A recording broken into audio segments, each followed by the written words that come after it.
അരെ സോനു, ഈ അമ്മ ഇതെവിടെ പോയി? അതെ, ഞാനും അത് തന്നെയാ ചിന്തിക്കുന്നത്. എന്റെ വയറ്റിൽ എലികൾ ചാടുന്നു. ഹേ സഹോദരാ, നമ്മൾ പക്ഷികളാണ്.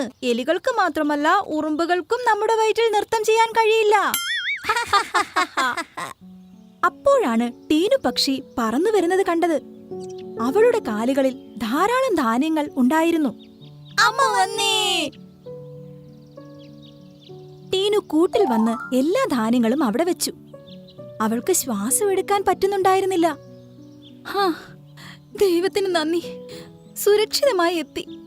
വരൂ, പെട്ടെന്ന് കഴിക്കാം, നല്ല വിശപ്പുണ്ട്. രണ്ടുപേരും ധാന്യങ്ങൾ കഴിക്കാൻ തുടങ്ങി. പാവൻ ടീനു അപ്പോഴും കിതച്ചുകൊണ്ടിരുന്നു. അമ്മ എന്താണ് അമ്മയ്ക്ക് വേണ്ടി ഭക്ഷണം കൊണ്ടുവരാത്തത്? ശരിയാ, അമ്മയുടെ പോലത്തെ ഹൃദയം മറ്റാർക്കും ഉണ്ടാകില്ല. ഞങ്ങൾ വിശക്കാതിരിക്കാൻ അമ്മ ഞങ്ങൾക്ക് വേണ്ടി മാത്രം ഭക്ഷണം കൊണ്ടുവന്നു.